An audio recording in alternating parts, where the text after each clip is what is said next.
Assalamualaikum warahmatullahi wabarakatuh. Halo semuanya, perkenalkan nama saya Khairul Nisa dengan NPM 2201101301086. Pada video kali ini saya akan membahas mengenai jasa akuntansi, tren dan isu dalam pemberian jasa akuntan. Seperti yang kita ketahui, jasa-jasa akuntansi dapat diberikan oleh akuntan publik melalui kantor akuntan publik. Jasa-jasa akuntansi sendiri memiliki dua macam. Yang pertama, jasa-jasa asuransi. Yang kedua, jasa-jasa non-asuransi. Jasa asuransi adalah audit atas ketentuan penilaian dan evaluasi independen dan objektif atas laporan keuangan untuk menentukan validitas dan akurasinya. Berbeda dengan jasa asuransi, jasa non-asuransi adalah jasa yang dihasilkan oleh akuntan publik yang di dalamnya ia tidak memberikan suatu pendapat, keyakinan negatif, ringkasan temuan, atau bentuk lain keyakinan.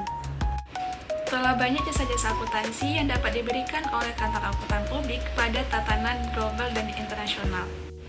Hal ini dapat dilihat dari grafik yang berjudul Top New Service yang menunjukkan jasa-jasa akuntansi yang menjadi tren dan pangsa pasar istimewa.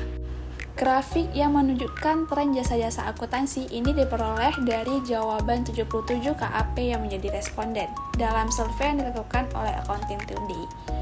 Dalam grafik ini terdapat 3 jasa yang memiliki nilai di atas 80%, yaitu International Tax, Business Valuation, dan State and Local Tax.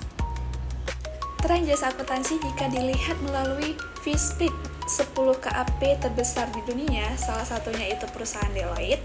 Mereka lebih dominan di bagian jasa konsultasi yang memiliki nilai sebesar 46%. Berbeda dengan perusahaan PwC, EY, dan KPMG, mereka lebih dominan di bagian jasa accounting dan audit. Setelah kita membahas tren jasa akuntansi, selanjutnya kita akan membahas mengenai isu dalam pemberian jasa akuntansi. Dalam kebijakannya, London Stock Exchange Group menegaskan bahwa untuk memastikan jasa-jasa non-audit tidak mengganggu atau menghilangkan independensi auditor eksternal, maka LSEG mengelompokkan jasa-jasa akuntansi sebagai berikut.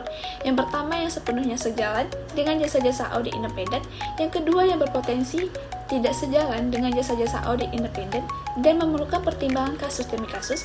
Dan yang ketiga, yang sepenuhnya tidak sejalan dengan jasa-jasa audit independen. Jasa-jasa yang sepenuhnya sejalan dengan jasa audit independen itu dapat berupa setiap peran pelaporan yang independen sehubungan dengan laporan keuangan. Yang kedua itu setiap jasa yang terkait dengan laporan keuangan sehubungan dengan kegiatan merger dan akuisisi. Dan yang ketiga, konsultasi mengenai akuntansi keuangan atau pelaporan mengenai review pengendalian. Ada pula jasa-jasa yang berpotensi tidak sejalan perlu pertimbangan kasus per kasus. Dapat berupa yaitu taxation service, termasuk uji kepatuhan pajak, konsultasi perpajakan, dan perencanaan pajak. Yang kedua, jasa pensiun dan aktuari. Yang ketiga, pemberian nasihat di bidang perbendaharaan. Yang keempat, jasa hukum. Dan yang kelima, jasa lain yang tidak termasuk jasa-jasa yang sepenuhnya sejalan atau sepenuhnya tidak sejalan.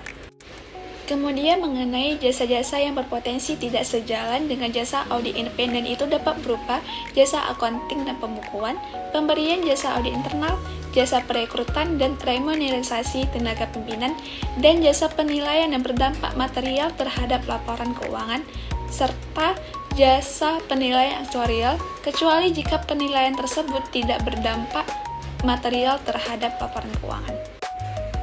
Oke teman-teman, sekian pembahasan dari saya. Semoga video ini dapat bermanfaat bagi kita semua.